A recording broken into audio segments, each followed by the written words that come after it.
వాడికి కనపడితే నా సమయం అంతా పాడు చేస్తూ ఉంటాడు అని మనిషి ఆలోచన. కానీ దేవుడు ఏమంటున్నాడు, నీవు వృద్ధి చెందాలంటే నువ్వు విసుగు చెందకుండా నాతో నీవు మాట్లాడనమంటున్నాడు. హల్లెలూయా. చదువుకుందాం మొదటి మాట. చాలా అద్భుతంగా దేవుని వాక్యం మనకి రాయబడుతుంది. లూకా ఆయన ఒక వైద్యుడు.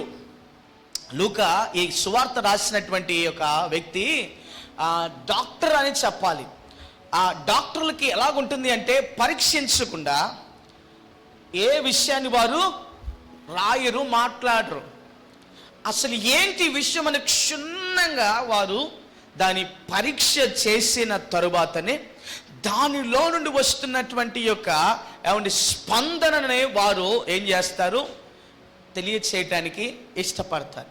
ఈ లూకా సువార్త రాసినటువంటి ఈ వైద్యుడైన లూకా గారు దేవుని యొక్క గొప్ప మనస్సును కలిగిన వ్యక్తిగా ఏమంటున్నారంటే, యేసు ప్రభువారు వారితో చెప్తున్నారు, మీరు విసుకక నిత్యం ప్రార్థించుట వలనటకు ఆయన వారితో ఒక ఉపమానాన్ని చెప్పాడు.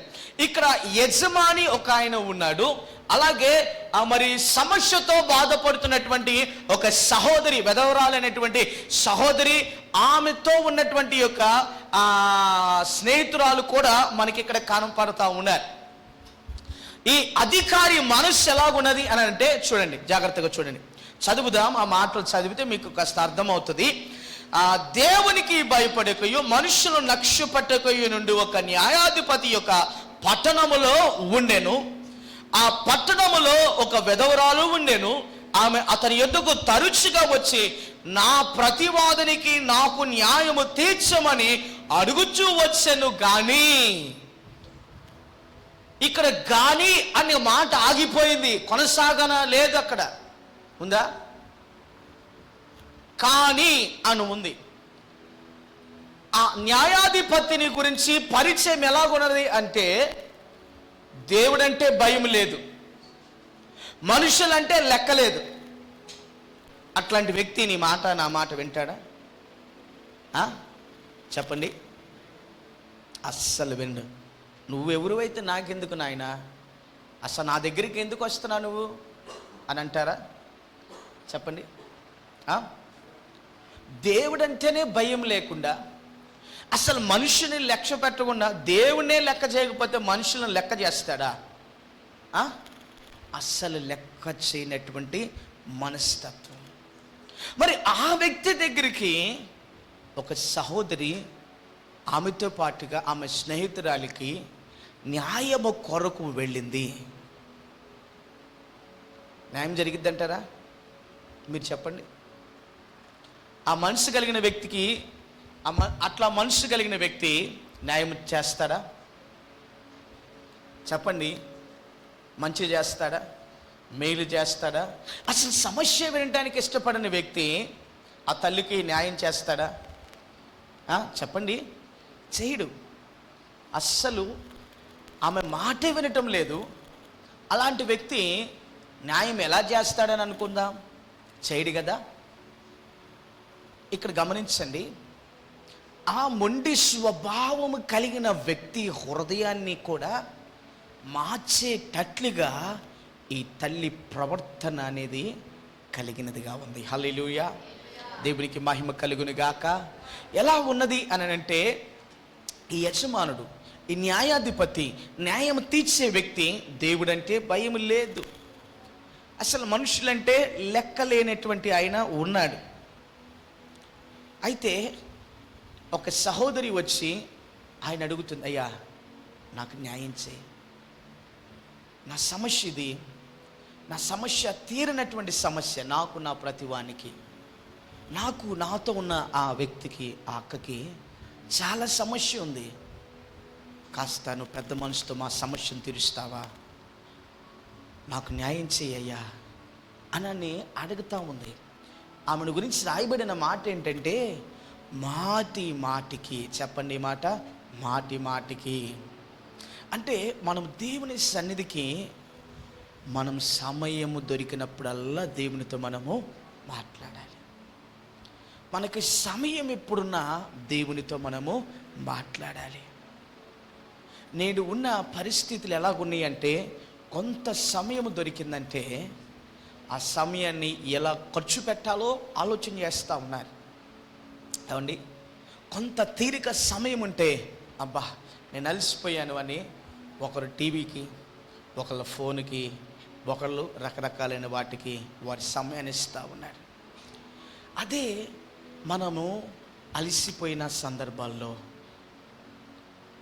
అలాగే ఓపిక చేసుకుని దేవుని దగ్గరికి వచ్చి, ప్రభా ఈరోజు నాకు చక్కగా నాకు మంచి దినాన్ని ఇచ్చావు, నాకు నువ్వు సహాయం చేశావు, నాకు మేలు చేశావు, నన్ను కాపాడావు, నాకు సహాయాన్ని చేశావు, నాకు మంచి ఆరోగ్యాన్ని ఇచ్చావు, నన్ను ఎవరు పట్టించుకోకపోయినా, నా దగ్గరికి ఎవరు రాకపోయినా నాయన నన్ను ప్రేమించావు, నేను నీ దగ్గరికి రావటానికి నాకు నువ్వు సహాయం చేశావని ఈ ఒక్క మాట దేవునితో చెప్తే దేవుడు నిన్ను సంతోషంగా ఆయన మార్చడా? చెప్పండి, నీకు న్యాయము తీర్చడా? తీరుస్తాడు. ఈ ప్రపంచంలో అందరికీ సమస్యలు ఉంటాయి. నాకైనా ఉన్నాయి, నాకు ఉన్నాయి, మీకు ఉన్నాయి, అందరికీ ఉన్నాయి. ఎవరికి లేమని చెప్పలేం. ఉన్న పరిస్థితులను బట్టి ఉండగలిగిన, లేకపోతే ఉన్న పరిస్థితులు, సమస్యలు చాలా ఉన్నాయి. ఆర్థిక సమస్యలు, ఆరోగ్య సమస్యలు, మానసికమైనటువంటి సమస్యలు, అండ్ కుటుంబ సమస్యలు, అన్ని సమస్యలు ఉన్నాయి. కానీ ఆ సమస్యలకు పరిష్కారాన్ని దేవుని వాక్యమే మనకి చెప్తా ఉంది. నీవు విసుగు చెందకుండా నాతో మాట్లాడు, నీవు విసుగు చెందక నా సన్నిధిలో నీవు ప్రార్థించి అంటున్నాడు. హల్లెలూయా, దేవునికి స్తోత్రం కలుగును గాక. మొదటిగా గమనిస్తూ ఉన్నప్పుడు ఈరోజు మనం నేర్చుకున్నటువంటి అంశం ఏంటంటే ప్రార్థనలో విసుగకూడదు. ప్రార్థించి విసుగుపోతున్నావా? దేవునితో మాట్లాడి విసుగుపోతున్నావా? విసుగు చెందమాక. వినే ఆయన విసుగు చెందనివ్వడు. హల్లెలూయా. అంటే వినే ఆయన ఎవరు? దేవుడని నీకు తెలుసు, ప్రభువు అని నీకు తెలుసు. ఆయన విసుగు చెందనీయకుండా నీ మాట వింటాను, నీవు నాతో మాట్లాడితే నేను నీకు జవాబిస్తాను, నీకు సహాయం చేస్తాను అని చెప్తున్నప్పుడు నీవు నిరుత్సాహము చెందిన ఎడల కృంగిపోతావు. ఈ సహోదరి గురించి దేవుని వాక్యం చెప్తున్నటువంటి విషయం ఏంటంటే మాటి మాటికి, చెప్పండి మాట, మాటి మాటికి అంటే దానికి అర్థమయ్యే మాట ఏంటి చెప్పండి? మాటి మాటికంటే ప్రతిసారి వెళ్తుంది, వెళ్తానే ఉంది. ఒకసారి వచ్చింది, ఏం కావాలి నీకు? నా సమస్య లేదేం లేదు, వెళ్ళిపో అన్నాడు. రెండోసారి వచ్చింది, అయ్యా అలా ఎన్నిసార్లు వచ్చినా ఆమె వస్తుందంటే బహుశా ఈ వ్యక్తి కనపడేవాడు కాదేమో. ఆలోచన చేయండి. ఇంకోసారి, అయ్యా రాజుగారు ఆ సహోదరి అక్క వచ్చిందని, ఓ ఎందుకు వచ్చావు అని కోప్పడి ఉండొచ్చు. మరలా కోప్పడినా పర్వాలేదులే, నాకు న్యాయం చేస్తాడులే, నాకు దేవుడు సహాయం చేస్తాడులే అని మరలా వచ్చింది. ఎన్నిసార్లు? ఒకసారా, రెండు సార్లా కాదు, మాటి మాటికి. స్తోత్రం కలుగును గాక. హల్లెలూయా. మన మాటి మాటికి దేవుని పాదాలు పట్టుకుని అడగాలి, మాటి మాటికి దేవుని గోజారాలి. అయ్యా నాకు న్యాయం చేయి, మా పరిస్థితులు చాలా దయనీయంగా ఉన్నాయి, మాకు నీవు న్యాయాన్ని చేయేసయ్యా, మాకు సహాయం చేయేసయ్యా. మేము ఎవరిని ఎద్దుకు వెళ్ళాలి? మేము మనుషుల్ని అడగాలా? లేదు, మాకు నీవు ఉన్నావు, మేము నిన్ను అడుగుతాం, మాకు నువ్వు సహాయం చేయి. మన దేవుణ్ణి మనం ఏం చేయాలి? మాటి మాటికి అనగానే. స్తోత్రం కలుగును గాక. ఒకవేళ వ్యాపారంలో నష్టం కలిగిందేమో, మనిషిని నమ్మి మోసపోయావేమో, ఏమండి అనేకమైనటువంటి చెడు సహవాసాల చేత ఏమండి అవమానించబడ్డావేమో, అయినా పర్వాలేదు, దేవుడు నిలబెడతాడు. దేవుని అడగాలి, ప్రభా నేను మనిషిని నమ్మి మోసపోయాను, మనిషి మాట విని నేను మోసపోయాను. వినాలి, మనిషి మాట విని నేను మోసపోయానయ్యా, ఒక్కసారి నన్ను కనికరించి నాకు సహాయం చేయి, నాకు ఒక్కసారి నువ్వు న్యాయం చేయేసయ్యా అని అడిగితే దేవుడు న్యాయం చేయడా? చేస్తాడు. హల్లెలూయా. ఎందుకు తెలుసా? ఆ న్యాయాధిపతి అని యేసయ్య ప్రేమ కలిగిన వాడు. న్యాయాధిపతి అని యేసయ్య సహాయం చేయవాడు. న్యాయాధిపతి అని యేసయ్య ప్రేమ చూపించేవాడు. స్తోత్రం కలుగును గాక. హల్లెలూయా. ఇక్కడ గమనిస్తే ఈ సహోదరి మాటి మాటికి వెళ్తున్నప్పుడు ఈ న్యాయాధిపతి మనసే కరిగిపోయింది. న్యాయాధిపతి మనసే దేవుడు మార్చివేశాడు. స్తోత్రం కలుగును గాక. అంటే నువ్వు మాటికి దేవుణ్ణి నీ పరిస్థితిని బట్టి నువ్వు అడుగుతా ఉంటే దేవుని హృదయం మారదా? చాలా మంది అనుకుంటారు, అరే దేవుడు నా విషయమై కఠినపరుచుకున్నాడేమో, దేవుడు నా విషయమై ఆయన మనసు కఠినమైందేమో. ఎలా, ఏం చెయ్యాలి, ఎలా చేయాలి అని ప్రశ్న కలుగుతుంది.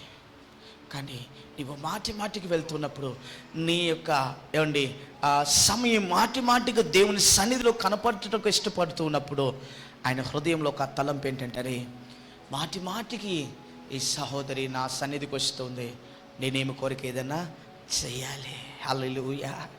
ఈరోజు మన జీవితంలో ఆ దేవుడు చేసే కార్యం కొరకు మనము ప్రార్థన చేయాలి. దేవుడు చేసే కార్యం కొరకు మనము కనిపెట్టుకోవాలి. దేవుడు చేసేటువంటి మహోన్నత కార్యం కొరకు మనం దేవుని అడగాలి. అయ్యా, నేను ఎంత కష్టపడుతున్నా నా కష్టం అంతా కూడా అది వ్యర్థంగా అవుతుందయ్యా. నా కుటుంబంలో ఎంత కష్టపడుతున్నా నా కుటుంబంలో ఆ కష్టం యొక్క ఆశీర్వాద ఫలాన్ని చూడలేకపోతా ఉన్నాను, మాకు సహాయం చేయి అని అడగటంలో తప్పు లేదు అని అడగాలి. దేవుని ఖచ్చితంగా మనం అడగాలి. ప్రభువా, అయ్యా నేను మనుషుల దగ్గరికి వెళ్తూ ఉన్నాను, ఎంతో కష్టపడి నేను చేయవలసిన పనులన్నీ చేస్తున్నాను, కానీ నాకు సహాయం చేసే విషయంలో వారు నన్ను చులకన చేస్తున్నారు, నాకు సహాయం చేయి, నాకు న్యాయము చేయి అని దేవుణ్ణి అడగాలి. హల్లెలూయా. చెప్పండి మాట, దేవా నాకు నీవు న్యాయం చేయి, దేవా నా విషయమై నీవు న్యాయం చేయి. హల్లెలూయా. చెప్దాం హల్లెలూయా. నాన్న ఇజ్రాయేలు చెప్తావా, దేవా నా విషయమే న్యాయం చేయి నాయన. ఈ మాట మనం చెప్పాలి. పిల్లలు ఏమి పెద్దలేమి ప్రతి ఒక్కరూ కూడా దేవుని సన్నిధిలో అడగవలసిన విషయం ఏంటి అని అంటే, ప్రభా నాకు నీవు న్యాయము తీర్చు అని చెప్పాలి అని అంటే ప్రార్థనలో పట్టుదల కలిగి ఉంటేనే. మనం ఇలాగన దేవునితో చెప్పాలి అని అంటే మనము పట్టుదల లేని ఎడల ఈ మాట మనము చెప్పలేము. ఒక వ్యక్తి ఉన్నతమైన విధానంలో సాధింపులోనికి రావాలి అంటే పట్టుదల చాలా అవసరం. కానీ అంతే కదా, పట్టుదల లేకపోతే ఏమవుతుంది, కష్టం లేకపోతే ఫలం అనేది రాదు. కష్టపడకుండా ఏది కూడా మన చేతికి రాదు. కనుక మనం దేవుని సన్నిధిలో ప్రార్థించటం వలన దేవుడు మనకి నిజమైన సహాయం ఏంటో మనకి దయచేస్తాడు. హల్లెలూయా. నా మొదటి విషయం, ప్రార్థనలో పట్టుదల ఉండాలి. చాలామంది ఏదో ఆదివారం వచ్చిన రోజే ప్రార్థన అంటారు, మిగతా రోజులు ఏదో వ్యక్తిగతంగా ప్రార్థన చేసుకుంటారు. మంచి దేవునికి స్తోత్రం కలుగును గాక. అయితే ఇంకా నువ్వు చేస్తున్న ఆ విజ్ఞాపనలో ఇంకా పట్టుదల కలిగిన వ్యక్తిగా నీవు ఉండుదువుగాక. ఆమేన్. హల్లెలూయా.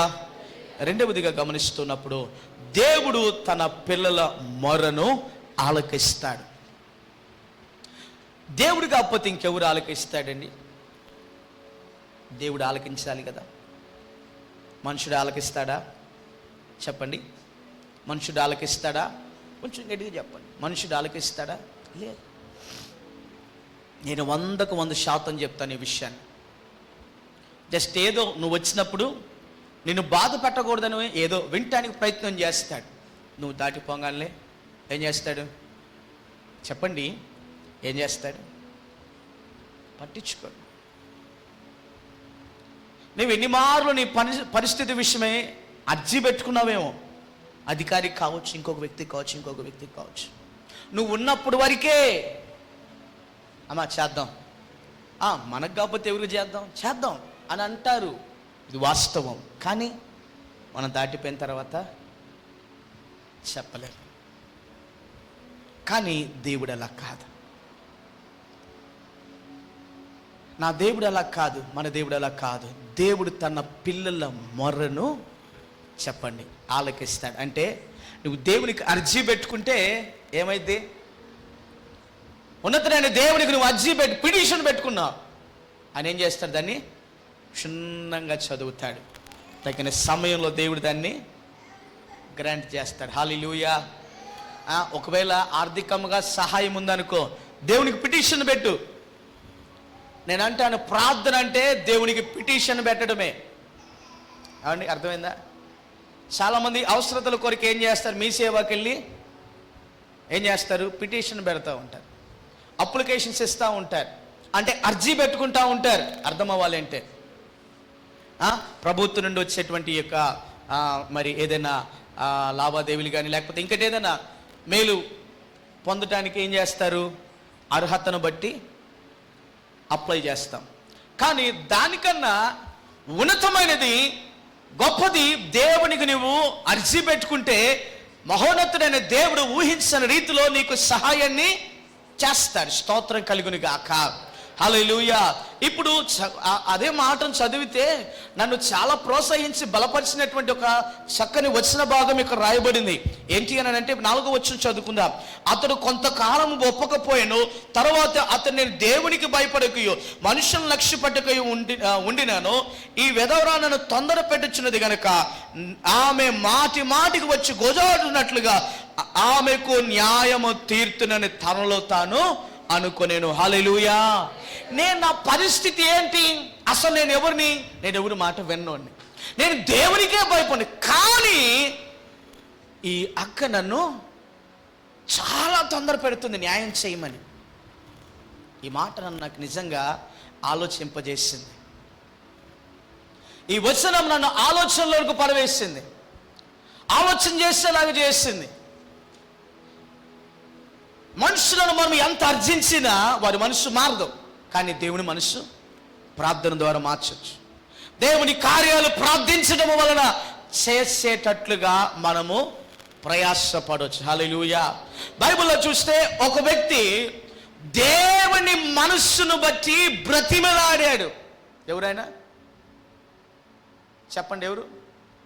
ఒక ప్రాంతాన్ని నాశనం చేస్తానన్నప్పుడు దేవుణ్ణి బ్రతిమిలాడాడు, బుజ్జగించాడు దేవుణ్ణి. అయ్యా వద్దయ్యా, అయ్యా వద్దయ్యా అని దేవుణ్ణి అడిగాడు. ఆయనే అబ్రహాం. సొదొమ గొమొర్రా ప్రాంతాన్ని దేవుడు నాశనం చేస్తానని అబ్రహాంతో చెప్పినప్పుడు ఒక చక్కని మాట ఏంటంటే, నా స్నేహితుడైన అబ్రహాముతో నేను చేయను ఉద్దేశించే కార్యాలను నేను దాచిపెడతానా అని దేవుడు అన్నాడు మాట.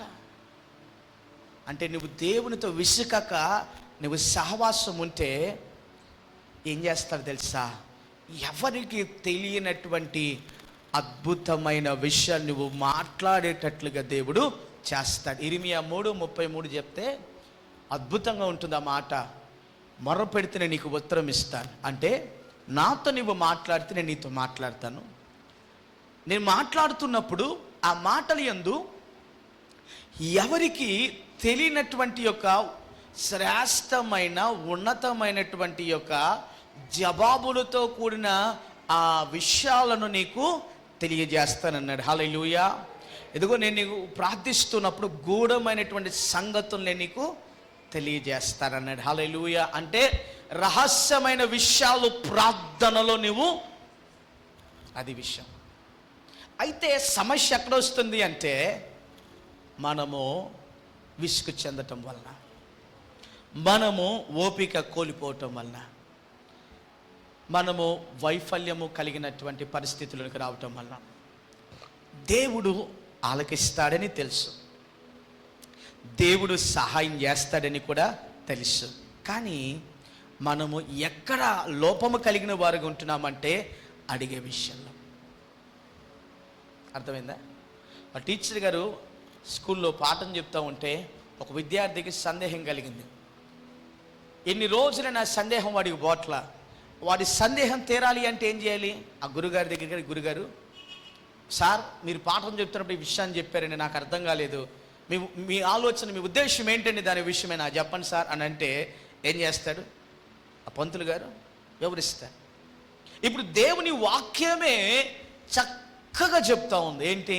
ప్రార్థన చేస్తే నీతో మాట్లాడతాను, నువ్వు నాతో సహకారంగా ఉంటే, నాతో సహవాసంగా ఉంటే నీకు న్యాయం చేస్తాను అని దేవుడే చెప్తా ఉన్నాడు. కానీ ప్రశ్న ఉంది, జవాబు ఉంది, కానీ ఆచరణ అనేది ఆచరణ లేకపోతే మనము ఎక్కడ వారమో అక్కడ వారంగానే ఉంటాం. ముందుకు వెళ్ళలేం, వెనక్కి రాలేం.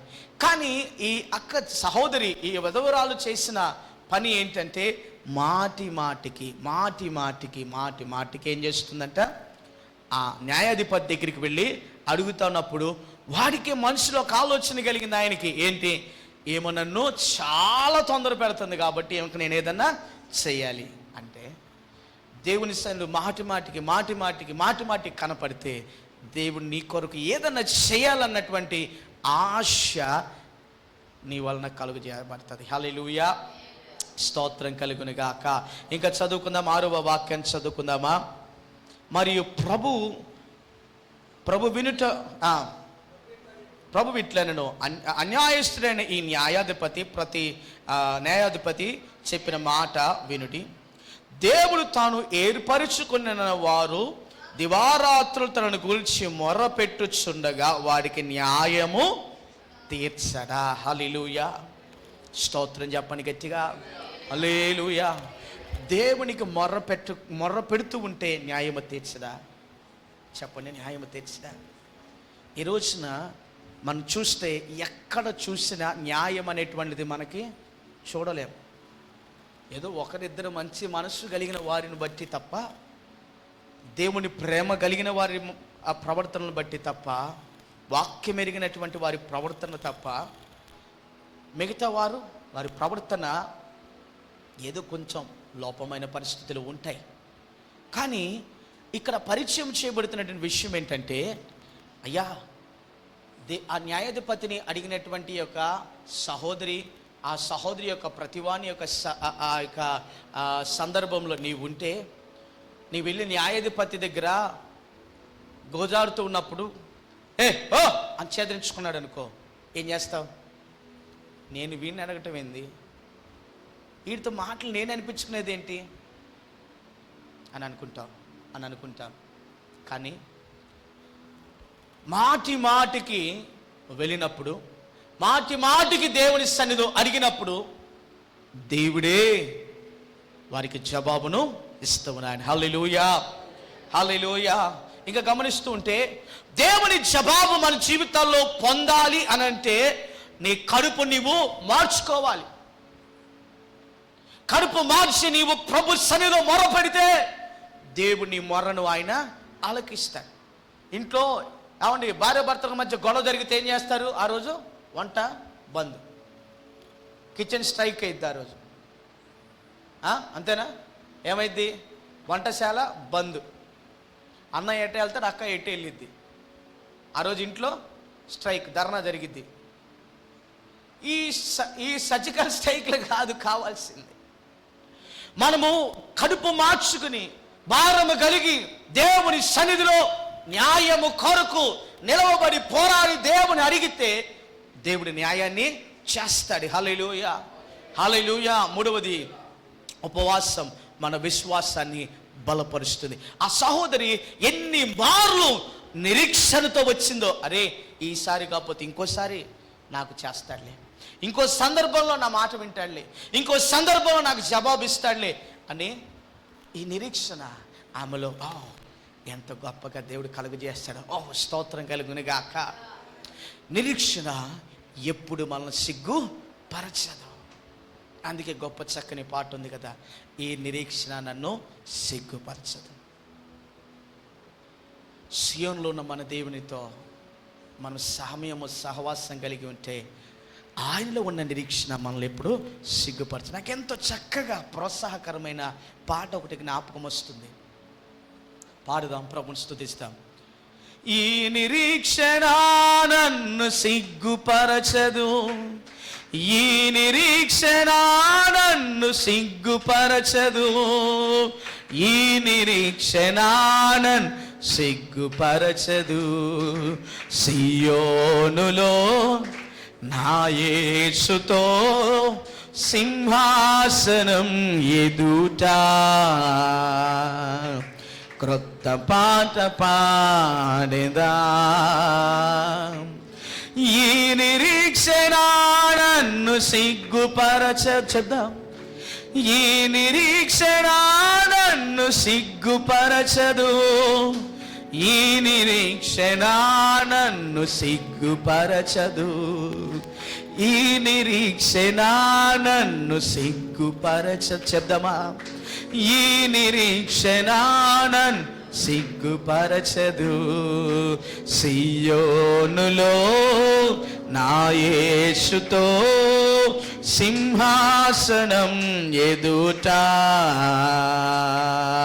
క్రొత్త పాట పాడేదా. హల్లెలూయా. ఆ నిరీక్షణ ఆ తల్లిని సిగ్గుపడేలాగా చేయలేదు. ఈ రోజున నీవు దేవుని యందు నిరీక్షణ కలిగినటువంటి వ్యక్తిగా ఉంటే నేను సిగ్గుపరిచేదిగా నా దేవుడు ఎప్పుడు చేయడు.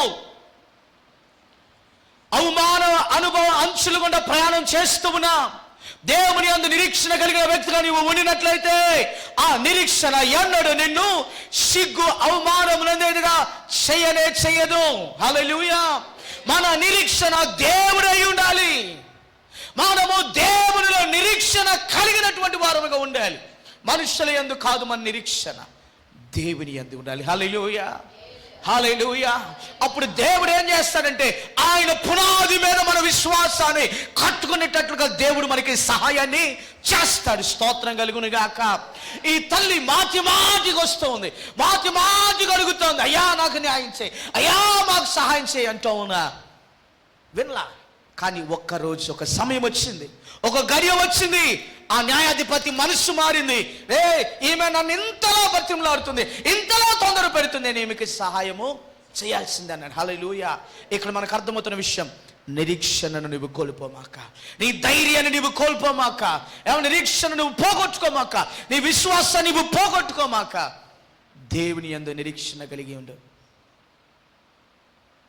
ఇంకొక పాట తాతయ్యకి చక్కగా చాలా ఇష్టమైనటువంటి పాట. దేవుని యందు నిరీక్షణయుంచి ఆయనను స్తుతించు నా ప్రాణమా. దేవుని యందు నిరీక్షణయుంచి ఆయనను స్తుతించు నా ప్రాణమా.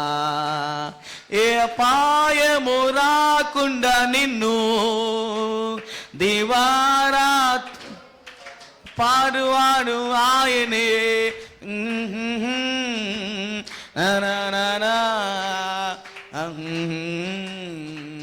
దేవుని యందు నిరీక్షణయుంచి ఆయనను స్తుతించు నా ప్రాణమా.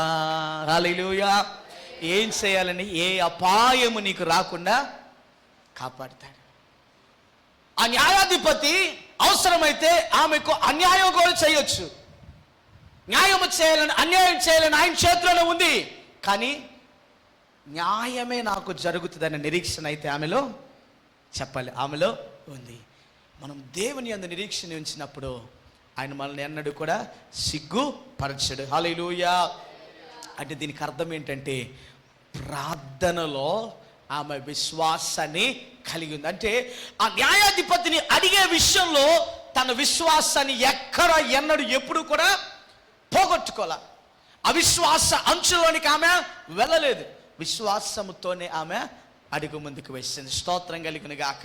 చివరిదిగా చూస్తే ఈ రోజున మన జీవితాల్లో న్యాయాధిపతి అని యేసయ్య ద్వారా మేలు పొందాలి అంటే మొట్టమొదటిది ఉపవాసము, ప్రార్థన, విశ్వాసం. చెప్పండి, ఉపవాసము చెప్పండి. ఉపవాసం, ప్రార్థన, విశ్వాసం. రైట్. హల్లెలూయా. 3 ఉపవాసం, 2 ప్రార్థన, 3ది విశ్వాసం.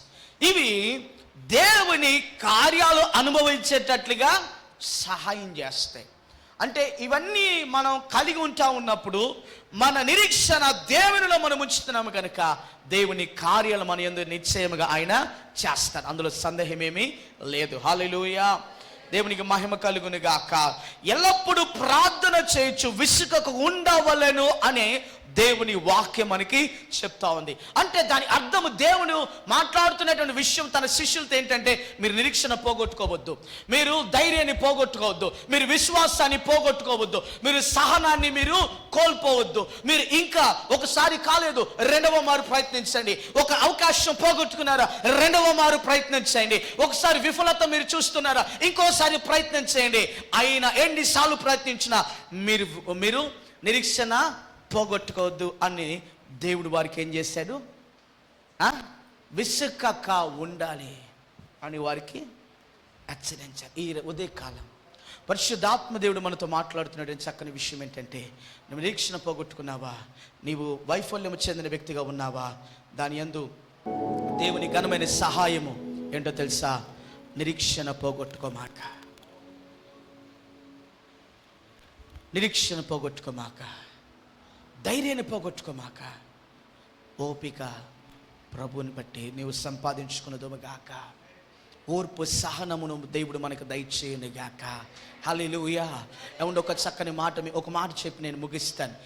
ఈ మందిరము, ఈ స్థలము దేవుడు ఇస్తాడు అని ఆలోచన తలంపు మాకు అసలు లేనే లేదు. మేము ఆలోచన కూడా చేయలేదు. ఒక చిన్న స్థలంలో నుండి దేవుడు మరొక స్థలంలోనికి రావటానికి అట్లా కృప చూపించాడు. ఆ స్థలంలో చేసిన ప్రార్థన, ఆ గదిలో కాచిన కన్నీటి ప్రార్థన ఈరోజు అనేకులు ఎదుట నిరీక్షణ కోల్పోకుండా వారి ఎదుట సాక్షులుగా ఉండేటట్లుగా దేవుని న్యాయాన్ని చేశారు. హల్లెలూయా. ఈ కార్యములో నీవు ఒక భాగమే. ఆమేన్. నేను అని నేను చెప్పటానికి నాకు ఈ మాటను ఒప్పుకోను. ఎందుకు తెలుసా, ఇది నా ఒక్కడి వల్ల అయింది అని అతిశయంగా నేను ఈ మాట నేను చెప్పను, నేను ఒప్పుకొని విషయాన్ని. ఎందుకో తెలుసా,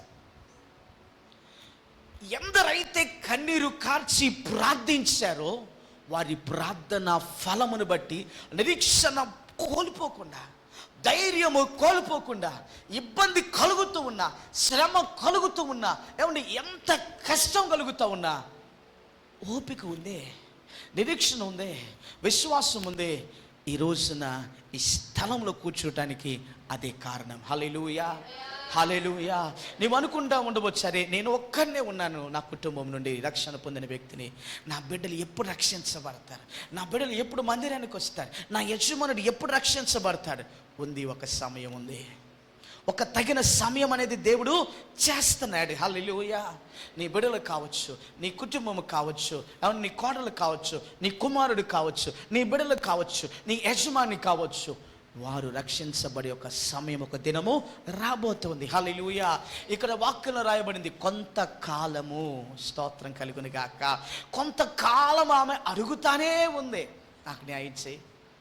ఈరోజు వచ్చింది, 2 గంటలు వెయిట్ చేసింది, ఆయన వచ్చాడు, అయ్యా నా పరిస్థితి చూద్దాం వెళ్ళి. 2వ రోజు, 3వ రోజు, 1 నెల అయింది, 2వ నెల అయింది, 3వ నెల అయింది, 4వ నెల, అలా సంవత్సరాలు గడిచిపోయినాయి.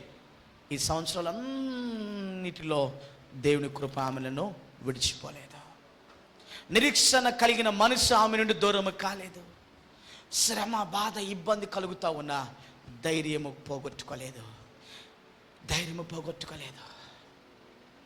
నా దేవుడు మనల్ని బలపరచును గాక, దేవుడు మనల్ని బలపరచును గాక, దేవుడు మనల్ని బలపరచును గాక. ఇక్కడ మనం కూర్చుంటున్నామంటే ఇది నా వలన మా వలన కలిగినది కాదు, అందరి ప్రార్థన వలన, అందరి సహకారము వలన, ఆయన న్యాయము తీర్చగలిగిన దేవుడిగా ఆయన ద్వారము తెరిచాడు గనక ఈ రోజున ఇక్కడ దేవుని మనము స్తుతించగలుగుతున్నాం. హల్లెలూయా, హల్లెలూయా. కొంతకాలంలో దేవుడు అద్భుతాన్ని చేస్తాడు, కొంతకాలంలో దేవుడు పరిస్థితులు న్యాయం చేస్తాడు. నేను ఎంతో బాధపడ్డాను, దేవా ఏంటి నాయనా, మేము ఎందరికో సహాయం చేస్తాం, ఎన్నెన్నో చాలా కష్టపడిన పరిస్థితులు ఉన్నాయి, కానీ చివరికి మేము ఇంత ప్రయాసపడుతున్నా ఏంటి అని ఆలోచన చేస్తూ వచ్చాం. కానీ దేవుడు మాట్లాడుతూ వచ్చాడు, న్యాయం చేస్తాను, దేవుడు న్యాయం చేసినప్పుడు శ్రేష్టమైనది దేవుడు చేస్తాడు.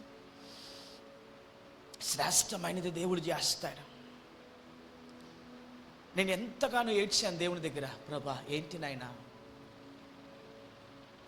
అతి తక్కువ కాలంలో పరిచర్య ప్రారంభించినటువంటి వారు చక్కగా మందిరం కలిగి నేను స్తుతిస్తూ ఉన్నారు, మరి ఏంటి పరిస్థితులు అన్నప్పుడు దేవుడు నన్ను ఒకసారి జ్ఞాపకంలోనికి తీసుకుని వెళ్ళాడు. తారాల ప్రాంతం మందిరం కట్టేటప్పుడు ఆ పరిచర్య పునాదులను ప్రారంభ దినాలను దేవుడు జ్ఞాపకం చేశాడు. నాకు ఊహ ఉండి లేనిటువంటి ఆ దినాలలో దాదాపు 18 సంవత్సరాలుగా మరి సహోదరులు సత్యమంకుల ఇంట్లోనే ప్రార్థన జరిగింది. ఆ విషయాలు దేవుడు ఒక్కొక్కటి జ్ఞాపకం చేశాడు. అప్పుడు నేను ఈ మాటను చదివాను, కొంతకాలము గడిచిన తరువాత. ఆమేన్, దేవునికి స్తోత్రం కలుగును గాక. కొంతకాలము గడిచినాక ఆ న్యాయాధిపతి మనస్సును దేవుడు మార్చి, నన్ను తొందర పెడుతుంది, ఈమెకు నేను ఏదన్నా చెయ్యాలి, ఈమెకి నేను ఏదైనా కార్యాన్ని చేయాలి అని మనం ప్రార్థిస్తూ ఉండగా దేవుని మనస్సు తొందరపడి వాగ్దానం ఇచ్చాడు. దేవుడు వాగ్దానం ఇచ్చాడు, ఈ స్థలాన్ని దేవుడు ఇచ్చాడు. అవును, మందిరము ప్రారంభించడానికి కూడా ఆర్థికంగా ₹1 కూడా లేదు, ఇక్కడున్న కొందరికి తెలుసు. కానీ దేవుని యందు విశ్వాసం ఉంచి నిరీక్షణ ఉంచి ఉన్నదాన్ని బట్టి పని ప్రారంభించాను. పని ప్రారంభించినప్పుడు అద్భుత రీతిగా దేవుడు ఒకదాని తర్వాత ఒకటి అన్నిటినీ దేవుడు సమకూరుస్తూ వచ్చాడు. ఈ మాట నన్ను నిజంగా చాలా ఆదరించింది. కొంతకాలము తరువాత ఆ న్యాయాధిపతి మనసులో నేను న్యాయము తీర్చాలి, నేను సహాయం చేయాలి అని మనసు ఆయన తెచ్చుకున్నాడు. మన నిరీక్షణ పోగొట్టుకుంటే ఎట్లా, మనం ధైర్యం పోగొట్టుకుంటే ఎట్లా, మన విశ్వాసం పోగొట్టుకుంటే ఎట్లా, పరిస్థితిని బట్టి కృంగిపోతే ఎట్లా, దేవుడి సహాయం ఏంటో మనం చూడలేం, దేవుని యొక్క కనికరం ఏంటో మనము చూడలేం. ఈ పని జరిగించబడుతూ ఉన్నప్పుడు దేవుడు ఎందరికో అద్భుతాలు చేశాడు. దేవుడు కొందరు కుటుంబాలను కట్టాడు. దేవుడు కొందరు కుటుంబాల్లో సంతోషాన్ని ఇచ్చాడు. దేవుడు కొందరు కుటుంబాల్లో దీవెనను దేవుడు ఇచ్చాడు. కొందరు కుటుంబాల్లో దేవుడు ఎదుగో తీరినటువంటి పరిస్థితులకు న్యాయాన్ని దేవుడు చేశాడు. ఎందుకు ఈ మాట చెప్తున్నాను తెలుసా ప్రియ దేవుని బిడ్డలారా, కొంతకాలమైన తర్వాత న్యాయాధిపతి అని యేసయ్య మన పక్షం ఆయన కార్యాన్ని చేస్తాడు. ఈ ఉదయకాలం మేము ప్రోత్సహించాలని ఆశిస్తున్నటువంటి నాకు చక్కని విషయం ఏంటి అని అంటే, నిరీక్షణ పోగొట్టుకోవద్దు, నువ్వు ధైర్యాన్ని పోగొట్టుకోమాక, నెమ్మదిని పోగొట్టుకోమాక, దేవుని పట్ల విధేయతను పోగొట్టుకోమాక. బిడ్డలు మాట వినకపోయినా వారి కొరకు కన్నీరు కార్చు, నీ యజమాని కొరకు కన్నీరు కార్చు. నీ బిడ్డలకి గర్భఫలం లేదని నువ్వు బాధపడుతున్నావా, దేవుడు కార్యాన్ని చేస్తాడు. సజీవ సాక్ష్యం చెప్తాను నేను. ఈ మందిరం కడుతూ ఉన్నప్పుడు ఒక కుటుంబానికి దేవుడు అద్భుతాన్ని చేశాడు. వారు అనేక ప్రయత్నాలు చేశారు, ఇదిగో డాక్టర్ల దగ్గరకు వెళ్ళినారు, కానీ అది ఏదో ఫలము ఉండదు అని ఆ విశ్వాసం వారికి కలిగింది. కానీ దేవుని యందు మాట యందు ఆ కుటుంబం విశ్వాసం ఉంచింది. దేవుడు చక్కని కుమార్తెను దేవుడు వారికి ఇచ్చారు. వారెవరు కాదు, మన బ్రదర్ మొహమ్మద్ గారు వారి కుటుంబంలో దేవుడు అద్భుతం చేశాడు. అలాగే దేవుడు అనేకమైనటువంటి కార్యాలు దేవుడు చేశాడు. హల్లెలూయా, హల్లెలూయా, దేవునికి మహిమ కలుగును గాక. దేవుడు ఏ ఉద్దేశం లేకుండా, ఏ యొక్క తలంపు లేకుండా న్యాయాధిపతి అనే దేవుడు కార్యాన్ని ఆయన ఎప్పుడు కూడా చేయడు. ఒక ఉద్దేశం ఉంటుంది, ఒక విలువ ఉంటుంది, ఒక అర్థం ఉంటుంది, ఒక ఘనమైన కార్యము దాని వెనుక దాగి ఉంటుంది. అందుని బట్టి ఆ సమయం కొరకు ఎదురు చూద్దాం. నిరీక్షణ పోగొట్టుకోకుండా ప్రభు పాదాలు పట్టుకుని అడుగుదాం, అయ్యా మాకు న్యాయం చేస్తావు, మాకు మేలు చేస్తావు, నీ కనికర కార్యాలను ఒక్కసారి మాకు చెయ్యేసయ్యా అని అడుగుదాం. ప్రభు తన మాటలు దీవించి ఆశీర్వదించును గాక. అందరం కూడా మోకరిస్తామా? లేదంటే